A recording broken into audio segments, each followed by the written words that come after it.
Bonjour à tous, bienvenue à votre premier cours après l'examen. Donc aujourd'hui, on commence la nouvelle section de matière pour le prochain examen.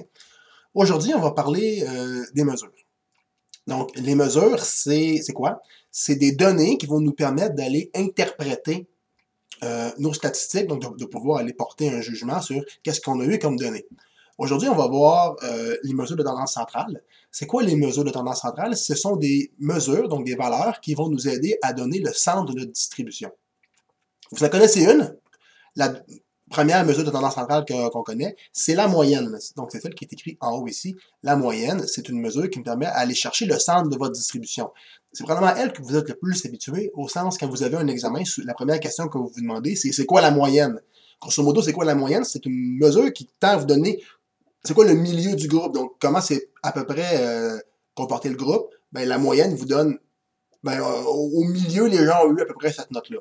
Donc ça, c'est quelque chose que vous comprenez bien, mais il y en existe d'autres, des mesures de tendance centrale. Il existe le mode et la médiane. Peut-être que vous ne les avez pas vus, peut-être que vous les avez vus. Aujourd'hui, on va se concentrer sur mode moyenne. Au prochain cours, on va aller regarder la médiane, qui est pas plus compliquée, mais qui va nécessiter un petit peu plus de calcul dans certains cas. Voilà. Donc, on va commencer par le mode. Le mode, c'est vraiment la plus facile. Et le mode, dans le fond, c'est quoi? On va aller lire notre définition, mais grosso modo, le mot mode le dit, là. Le mode, c'est ce qui est à la mode. C'est ce qui revient le plus souvent. Donc, la mode, c'est quoi? La mode notée MO. On verra plus tard comment on peut utiliser ça. C'est la valeur ou la modalité qui revient le plus souvent dans la distribution.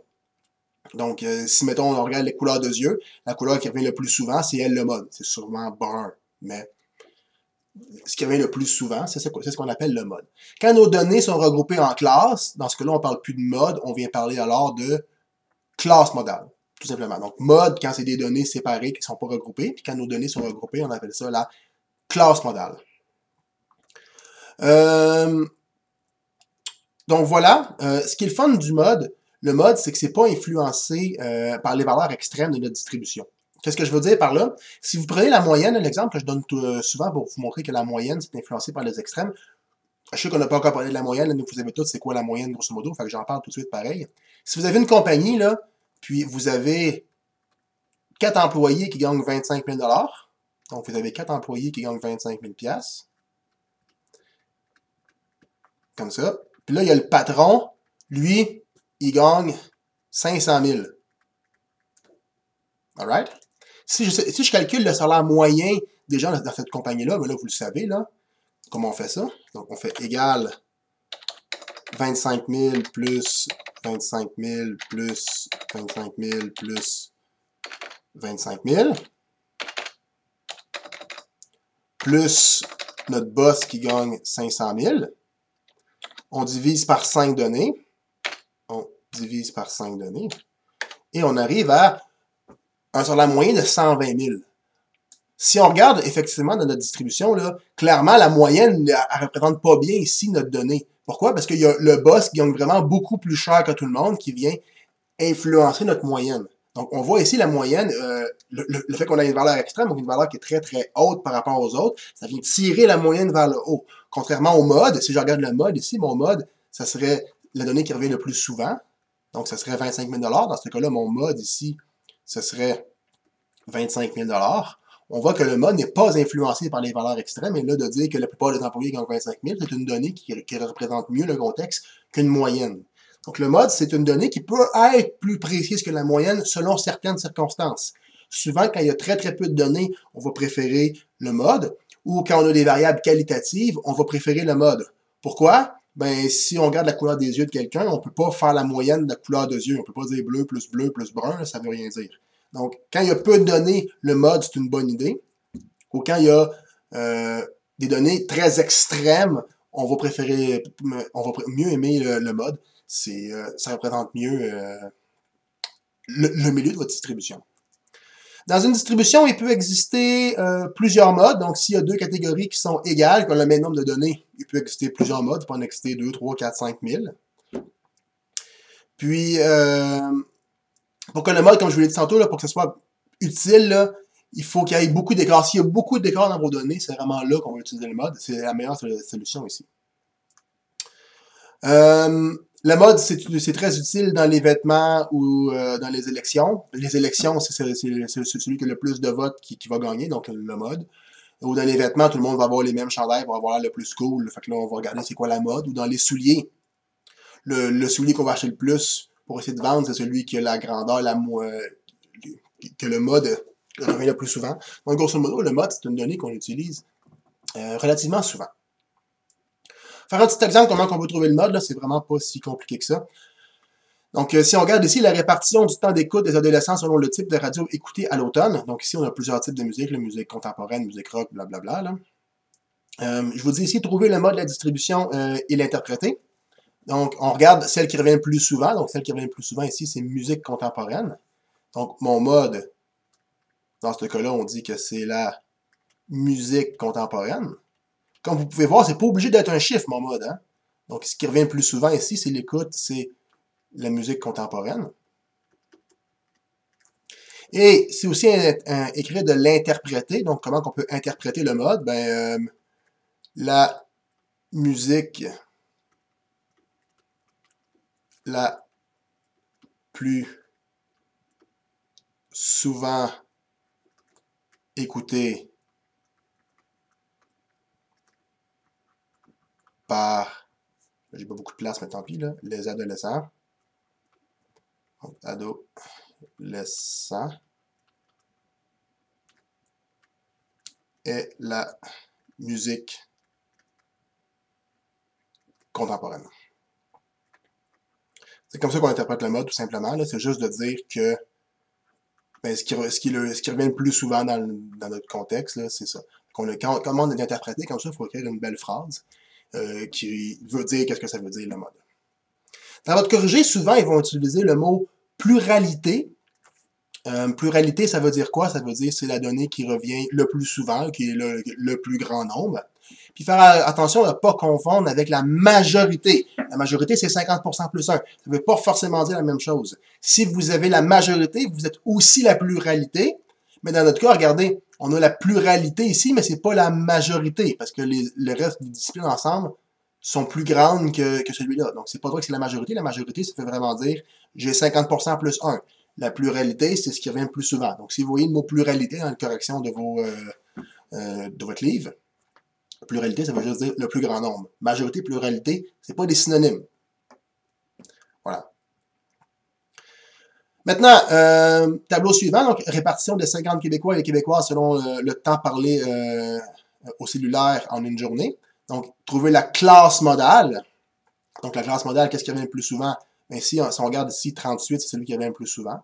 Donc, ma classe modale, donc mon mode, c'est de 10 à 20. Là, votre tableau, il n'est pas sa grosse coche ici. Pourquoi? Parce qu'on ne sait pas 20 il est où. Là. Probablement que c'est comme ça. L'auteur aurait dû faire un effort aussi pour être plus précis. Là. Donc, je ne suis pas satisfait du travail de l'auteur.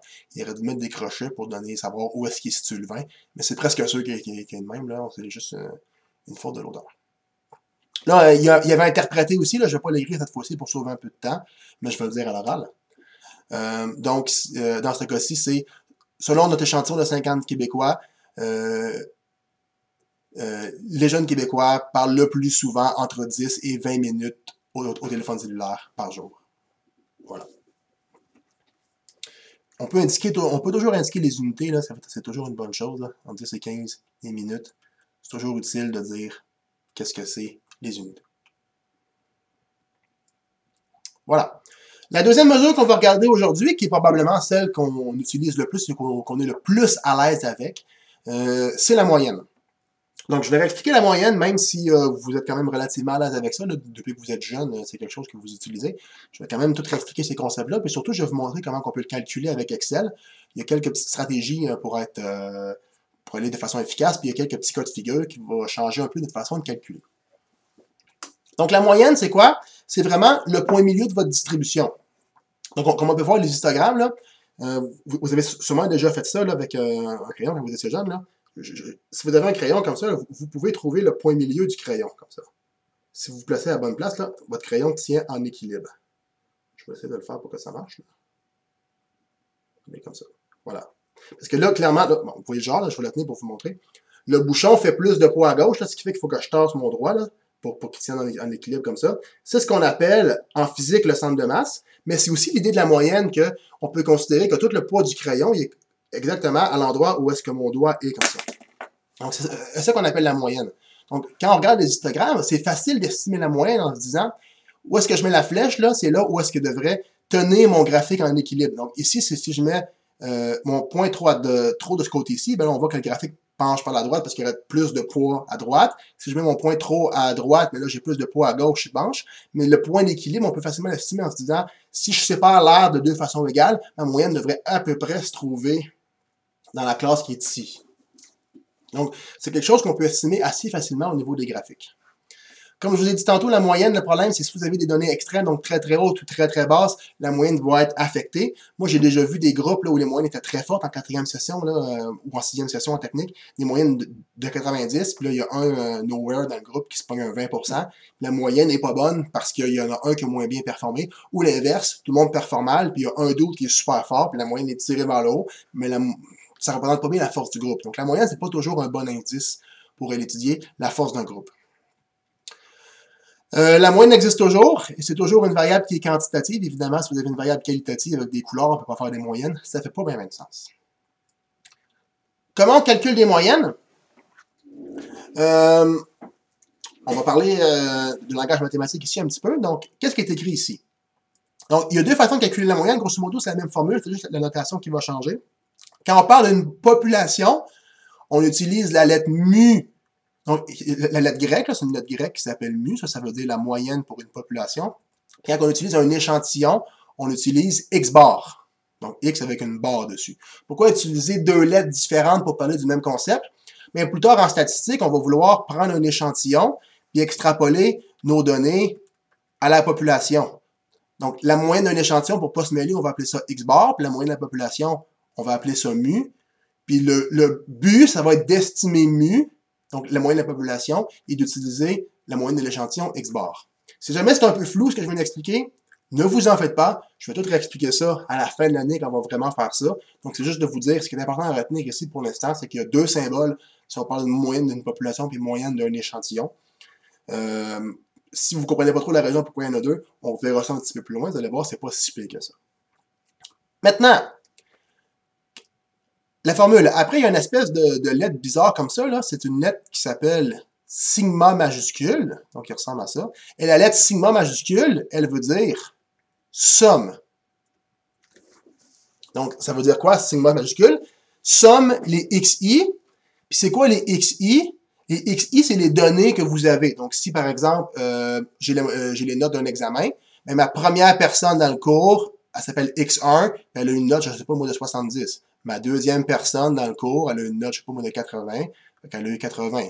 La troisième personne, elle a eu 50. Elle, c'est x3. Donc, qu'est-ce qu'on vous dit? Pour calculer la moyenne, faites la somme de toutes vos données. Fait que c'est grosso modo ce qui est écrit ici en langage mathématique. Donc, la somme de toutes vos données, divisé par la quantité de personnes dans votre population, ça vous donne la moyenne.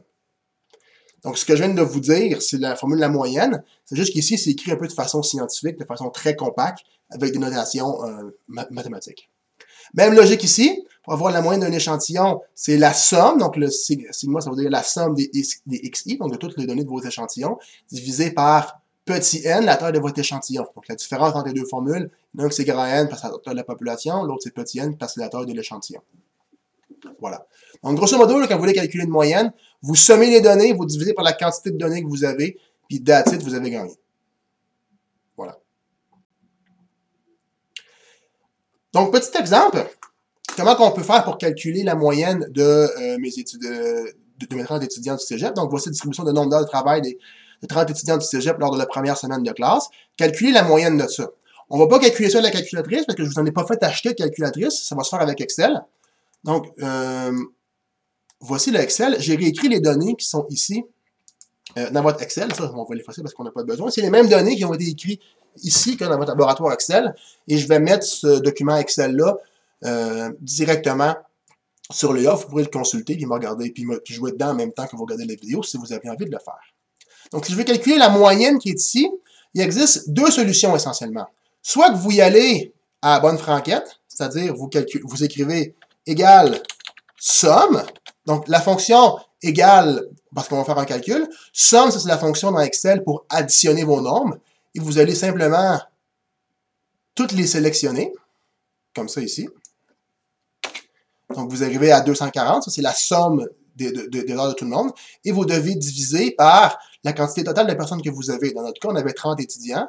Donc on se doit de diviser, au bout de notre commande, on se rajoute un divisé par 30. Et ça vous calcule la moyenne. Donc, la moyenne, vos étudiants ont travaillé 8 heures. Voilà. L'autre façon qui est un peu plus rapide, mais qui ne marche pas toujours, mais que dans ce cas-ci, il marche, il existe la fonction moyenne. Vous faites juste écrire égale moyenne. Vous venez sélectionner vos données. Enter. That's it, ça le fait pour vous autres. Aussi facile que ça. Donc, quand vous avez des données qui sont listées comme ça, moi, je vous encourage à utiliser la deuxième donnée parce que c'est super facile.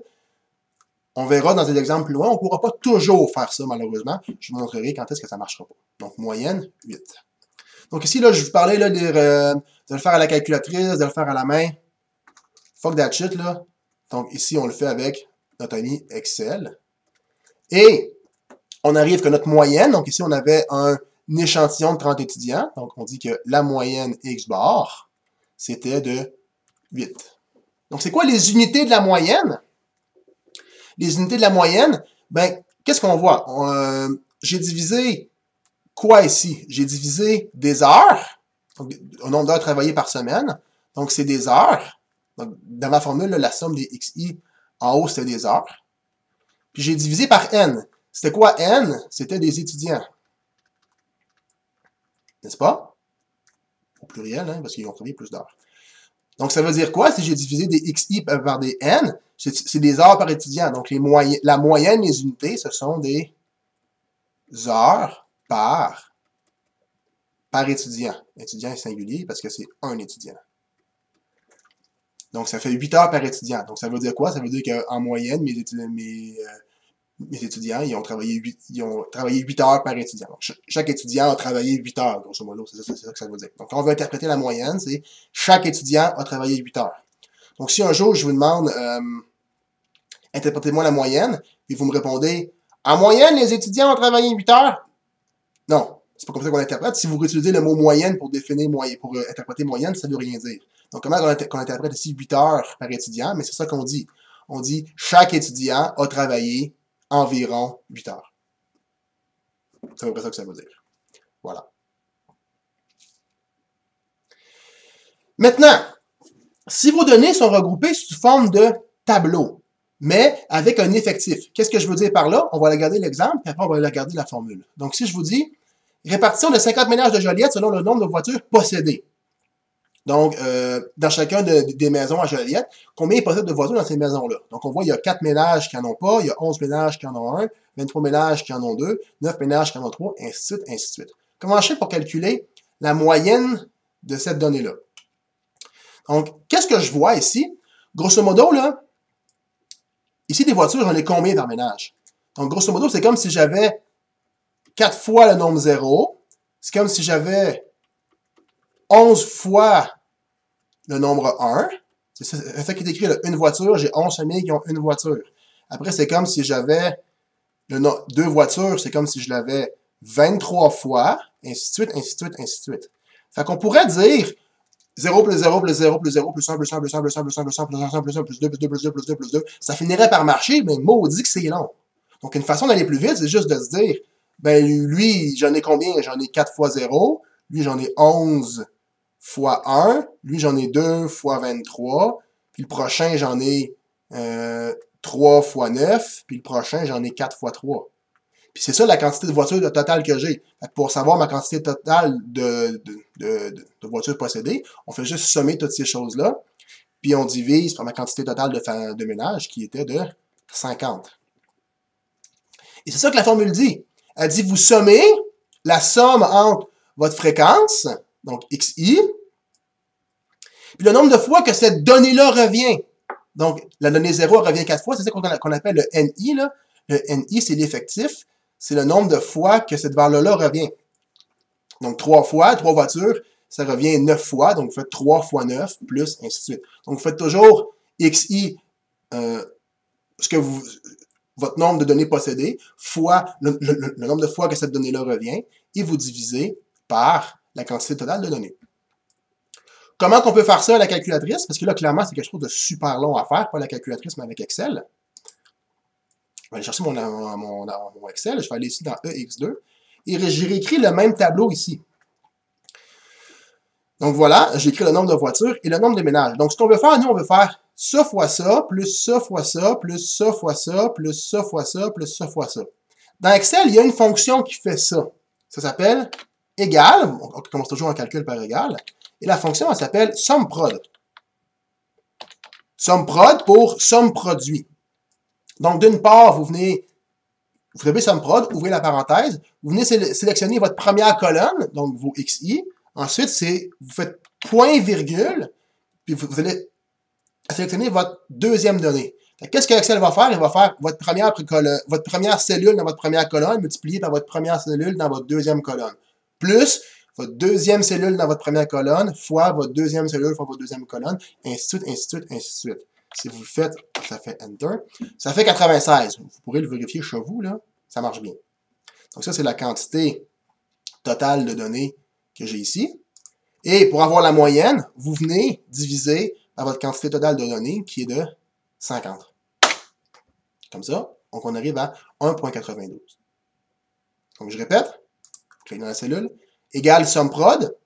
Vous sélectionnez votre première colonne, point virgule, votre deuxième colonne.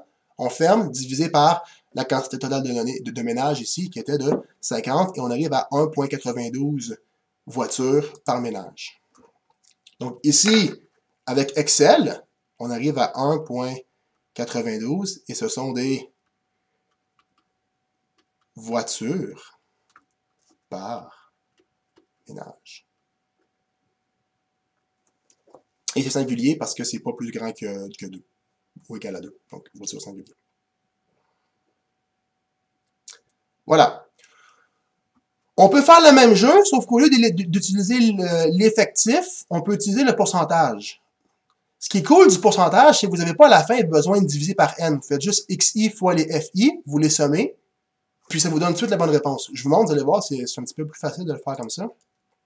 Donc, si on prend la même question ici, si je fais égal, on réécrit notre fameux SUMPROD, comme ça, SUMPROD. Vous venez sélectionner votre première colonne, point virgule, là, on sélectionne les pourcentages, et si vous sélectionnez les pourcentages, vous n'avez pas besoin de diviser, ça calcule direct. Pourquoi? Parce qu'ils sont comme tous déjà sur 100. Fait que c'est comme si dans chacun des pourcentages, vous avez déjà fait votre division parce que c'est déjà des pourcentages, c'est déjà divisé par 100. Fait que vous n'avez pas une deuxième fois besoin de rediviser par votre effectif parce que la division est comme déjà inclue dans le pourcentage. Et on voit là très bien, ça arrive à la même réponse, fait qu'on est conscient que c'est une bonne affaire. Voilà, donc ici, calculer à nouveau la moyenne à l'aide des fréquences relatives. Donc c'est la même chose que j'ai fait ici. On arrive encore une fois à 1.92. Et ce sont encore une fois des voitures par ménage. Ça se peut des fois que ça diffère légèrement de un à l'autre. Pourquoi? Ça dépend de ce que vous utilisez comme moyen de calcul. Excel, il utilise énormément de décimales. Je peux vous montrer, là. Tu sais, je veux dire, si je demande des décimales à Excel, là, tu sais, je veux dire, il va là, ça arrive juste, tout arrive juste, là, mais Excel, là, il y a énormément de décimales. Donc, des fois, quand vous utilisez des calculs, des logiciels que ça arrondit trop, ça se peut que vous accumulez un peu d'erreurs. Donc, si vous avez arrondi vous autres même ici, là, ça se peut que si vous le faisiez à la main, ou avec l'effectif, ou avec le pourcentage, vous n'ayez pas tout à fait la même réponse. C'est à cause de vos arrondis.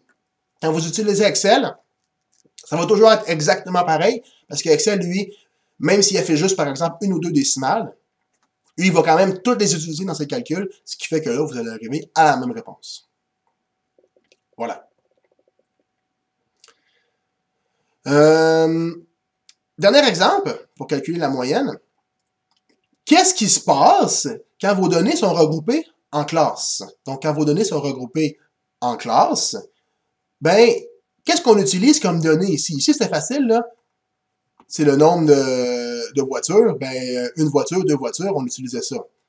Maintenant, ici, comment je fais pour faire mon calcul quand j'ai une classe? Ben, de 0 à 14, quel point je vais choisir entre 0 et 14 pour faire mon calcul? Donc, si je regarde ici le contexte, là, répartition des Québécois et Québécoises selon leur groupe d'âge au 1er juillet 2014. Donc, j'ai combien de personnes entre 0 et 14 ans?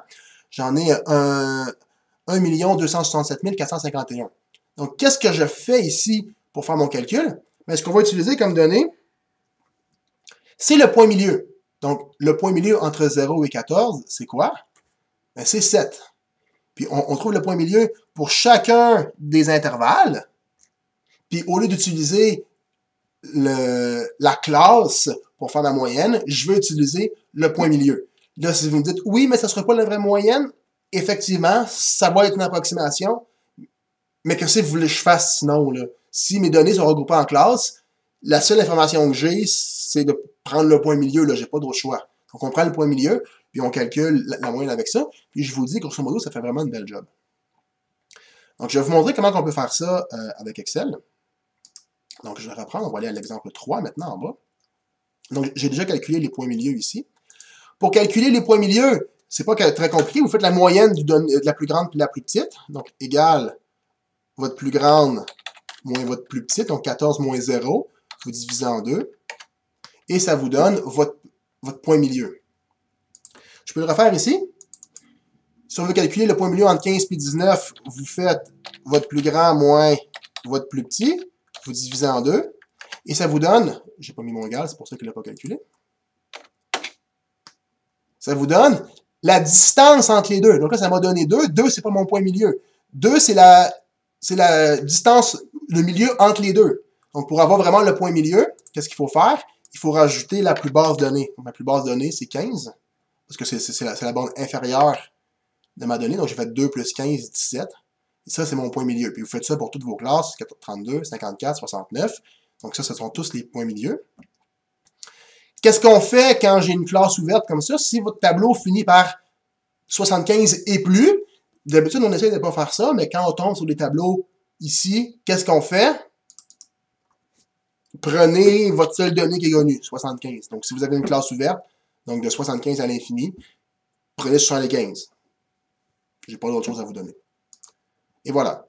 Et après, quand vous calculez votre moyenne, vous y allez de la façon que vous voulez. Soit que vous faites égale somme prod. Au lieu d'utiliser, bien sûr, vos classes, vous utilisez vos points milieu. Donc, ici, point virgule, ici, fermé, divisé par la quantité totale de données, qui vous donne 40,61. Ou, vous y allez directement avec votre pourcentage. Moi, j'aime bien le pourcentage dans ce cas-ci parce que on peut sauter une action, point virgule.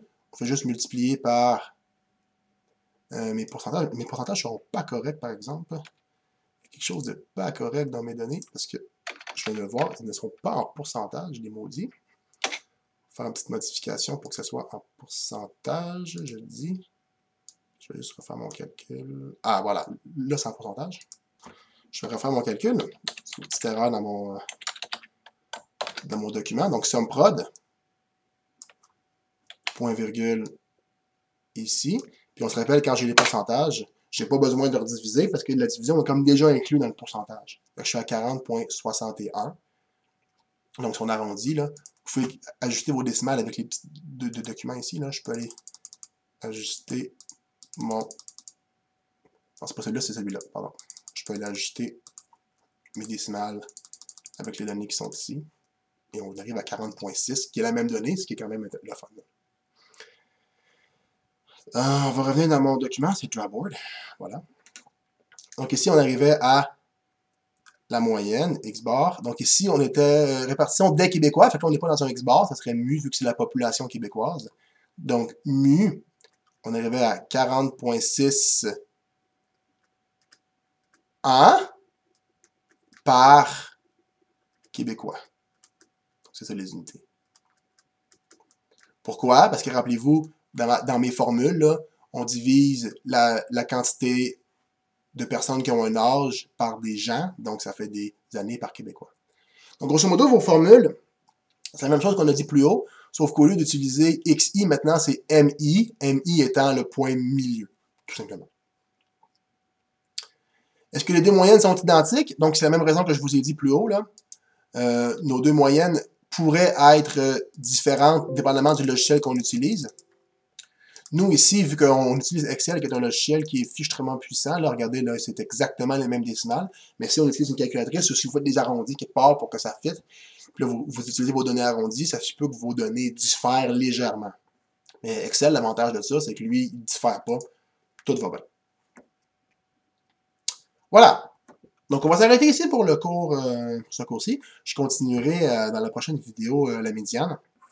Pas que c'est plus dur, c'est juste qu'il y a une petite affaire qu'il faut faire attention quand avec les médianes, avec les classes, il y a quelque chose de bizarre qui se rajoute, là, qui s'appelle les classes modèles. On fera ça en temps et lieu. Pas que c'est difficile, c'est juste que c'est une explication qui est un peu plus longue. Donc, on va arrêter ici pour la vidéo. Donc, ça termine votre cours. Vous écouterez la prochaine vidéo au prochain cours. Sinon, je vous dis, travaillez bien. Il y a pas, vous pouvez commencer vos exercices si vous voulez. C'est juste dur de les séparer parce que vous ne pouvez pas toujours calculer la médiane. Là. Fait que si vous voulez commencer, c'est un peu compliqué de faire la gestion des numéros. Si vous voulez attendre d'avoir écouté d'autres cours, attendez, il n'y a pas de presse. Vous allez l'écouter, c'est pas super long, ça va être fait pour la semaine. Donc sinon, je vous souhaite bon travail et on se revoit dans une prochaine vidéo. Au revoir.